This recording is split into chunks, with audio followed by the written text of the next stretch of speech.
Selamat pagi anak-anak Miss kalian. Apa kabarmu hari ini? Miss berharap kalian dalam keadaan sehat dan tetap semangat dalam belajar online-nya. Nah, sekarang kita sudah masuk subtema 3, energi alternatif. Dari buku tema 6, energi dan perubahannya. Sebelum kita mulai materi pelajaran kita untuk hari ini, kamu berdoa dulu ya. Nah, kalau sudah berdoa, mari kita mulai materi pelajaran kita untuk hari ini. Itu sumber energi alternatif. Energi alternatif adalah semua sumber energi yang dapat menggantikan bahan bakar minyak. Energi panas matahari, energi gerak angin, dan energi gas bumi adalah contoh sumber energi alternatif. Energi-energi tersebut tersedia dalam jumlah yang tidak terbatas. Jadi, mengapa kita memerlukan energi alternatif? Karena kita memerlukan energi alternatif disebabkan karena bahan bakar fosil yang digunakan sehari-hari itu bersifat tidak terbaharukan apabila kita tidak menghematnya. Sehingga apabila habis, tidak bisa dicari lagi. Sementara sumber energi alternatif dapat diperbaharukan dan tidak akan habis. Nah, tadi kan ada energi itu ada panas matahari, energi gerak angin, dan energi gas bumi. Nah, sekarang kita akan pelajari satu persatu. Satu, matahari. Matahari merupakan sumber energi terbesar bagi bumi. Energi matahari berupa energi panas dan energi cahaya yang keduanya dapat langsung kita manfaatkan. Energi cahaya matahari membuat bumi menjadi terang di siang hari, sehingga kita tidak perlu menyalakan lampu. Energi cahaya matahari dapat berubah menjadi listrik dengan bantuan alat sel surya yang sering kita dengar, PLTS atau pembangkit listrik tenaga surya. 2. Angin. Angin adalah udara yang bergerak atau mengalir. Angin digunakan untuk menggerakkan perahu layar, layang-layang, dan menggerakkan roda penggiling padi. Energi angin dapat dimanfaatkan untuk pembangkit listrik tenaga bayu atau PLTB. Pembangkit ini mengubah gerak angin menjadi listrik menggunakan kincir angin. Kincir angin ini biasa disebut dengan turbin angin. Pembangkit listrik tenaga angin merupakan sumber energi yang sangat ramah lingkungan. 3. Air. Air dapat digunakan sebagai sumber energi. Aliran air yang banyak dan deras akan menghasilkan energi listrik yang besar pula. Pembangkit listrik tenaga air atau PLTA biasanya dibangun di wilayah perbukitan yang sering terjadi hujan. Aliran air tersebut memutar turbin yang dihubungkan dengan generator. Generator yang berputar akan menghasilkan energi listrik. Yang keempat adalah panas bumi. Panas bumi dapat digunakan untuk menghasilkan energi listrik. Uap panas akan memutar turbin. Turbin akan memutar generator sehingga menghasilkan energi listrik. Sumber energi alternatif lain adalah briket. Briket adalah bahan bakar pengganti bahan bakar minyak atau BBM. Briket dapat dibuat dari bambu, serbuk gergaji, atau batok kelapa. Briket dapat mengurangi pencemaran akibat bahan bakar fosil.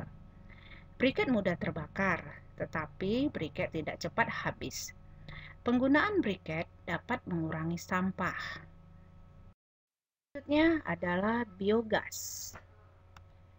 Biogas adalah energi yang memanfaatkan gas dari kotoran hewan. Contoh limbah kotoran sapi dimanfaatkan dalam 2 cara. Gas dari limbah kotoran digunakan sebagai sumber energi untuk penerangan atau memasak. Sisa limbah kotoran sapi akan digunakan untuk membuat pupuk.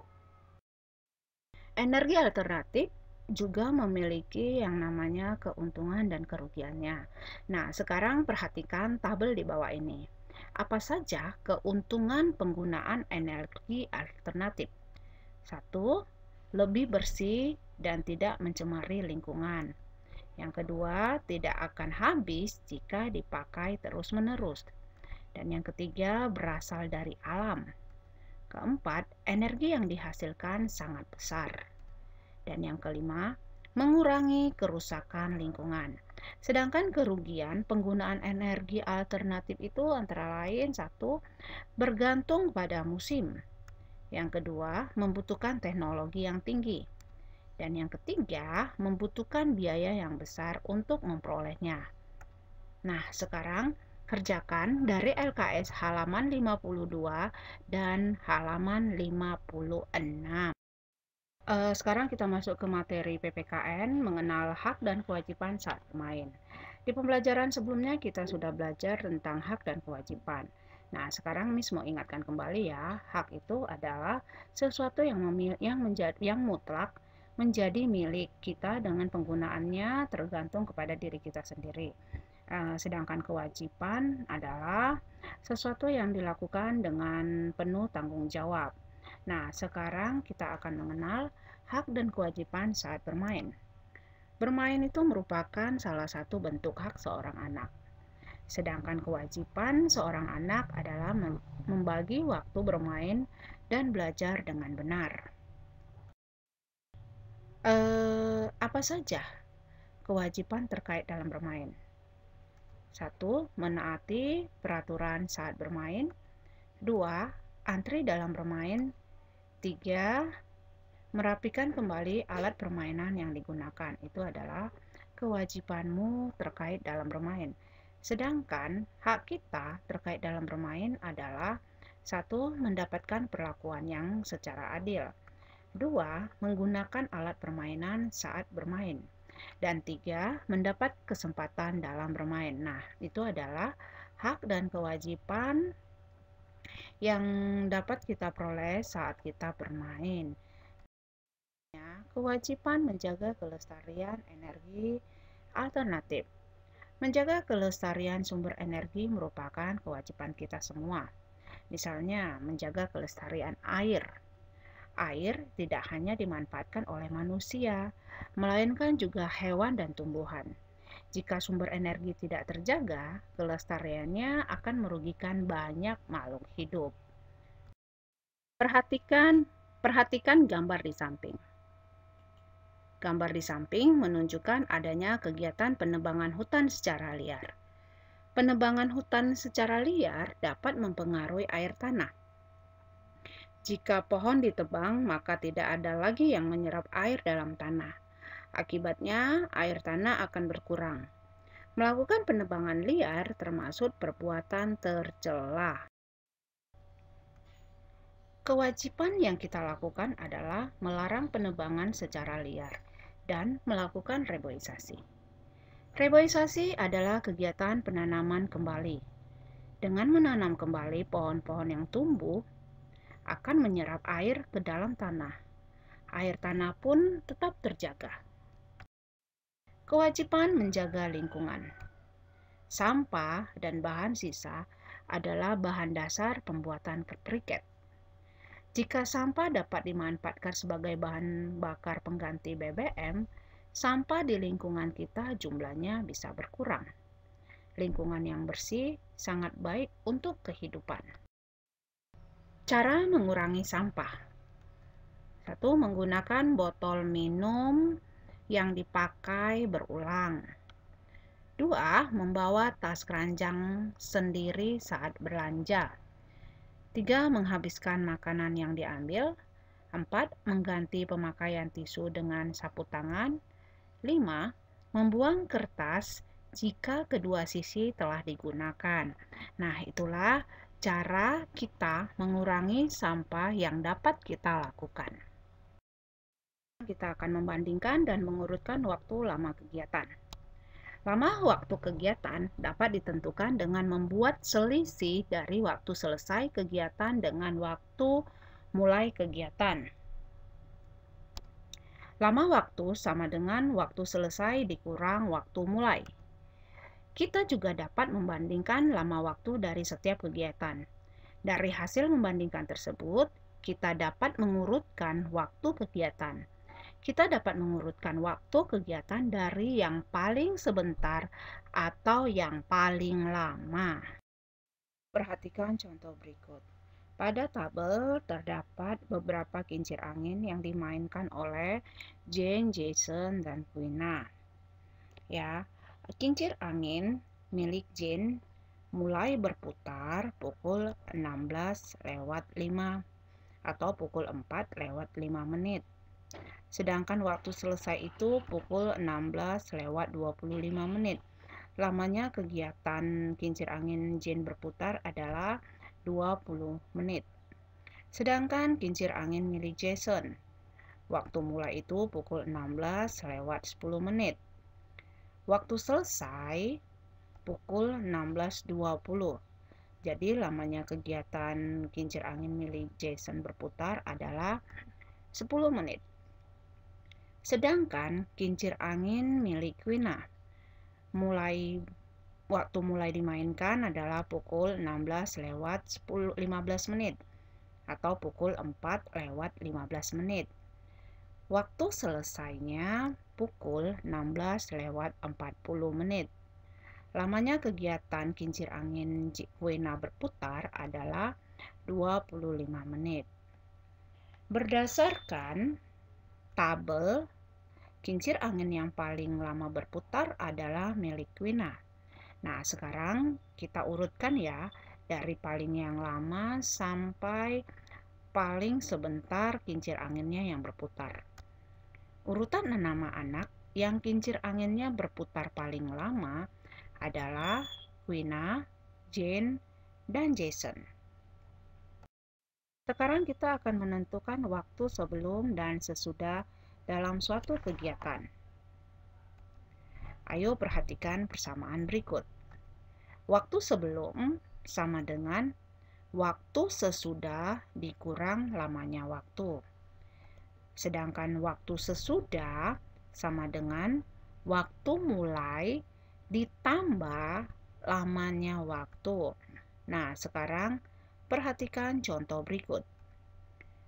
Waktu saat ini adalah pukul 8. Ya. Nah, sekarang perhatikan waktu sebelum 15 menit yang lalu.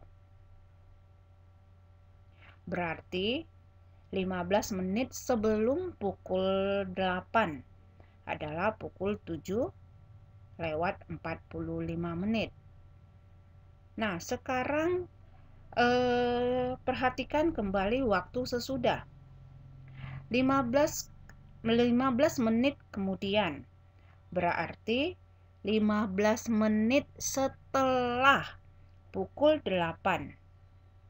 Berarti pukul 8:15 menit.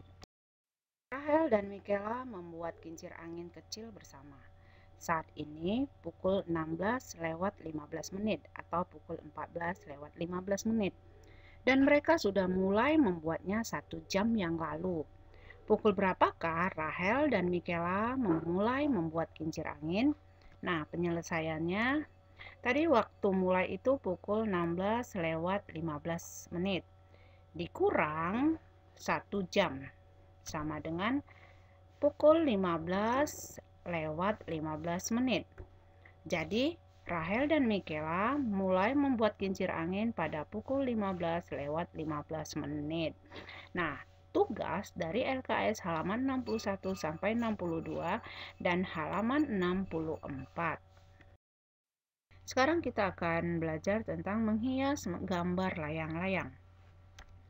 Layang-layang salah satu permainan tradisional yang digemari banyak orang. Biasanya bermain layang-layang dilakukan di tanah lapang. Tempat yang lapang membuat kalian dapat bergerak leluasa. Tempat yang lapang biasanya banyak angin. Makin banyak angin, layang-layang makin cepat terbang. Layang-layang yang dimainkan biasanya dihias dengan warna-warna cerah atau dengan motif gambar tertentu. Hal ini dapat membuat layang-layang terlihat indah saat dimainkan dan dapat terbang tinggi setelah tertiup angin. Kamu dapat menambahkan gambar pada layang-layang. Biasanya kita menggambar menggunakan pensil, penggaris, spidol, dan krayon. Saat menggambar, ingatlah unsur-unsur gambar yang terdiri atas garis, bidang, dan warna. Dalam menghias layang-layang, kamu dapat menggabungkan unsur-unsur tersebut dengan tepat. Perhatikan jenis layang-layang berikut. Layang-layang digambar dan diberi hiasan agar menarik. Garis digunakan untuk menghias layang-layang. Bidang juga digunakan untuk hiasan tersebut. Layang-layang tersebut memiliki warna yang berbeda. Warna, garis, dan bidang menjadi motif dalam gambar layang-layang. Nah, sekarang tugas gambar layang-layang, lihat dari LKS halaman 53. Nah, sampai di sini dulu pembelajaran kita untuk hari ini. Apa yang sudah Min sampaikan semoga bermanfaat untuk kamu dan setiap tugas yang diberikan kamu boleh langsung kerjakan ya. Sampai bertemu kembali di pembelajaran selanjutnya. Terima kasih.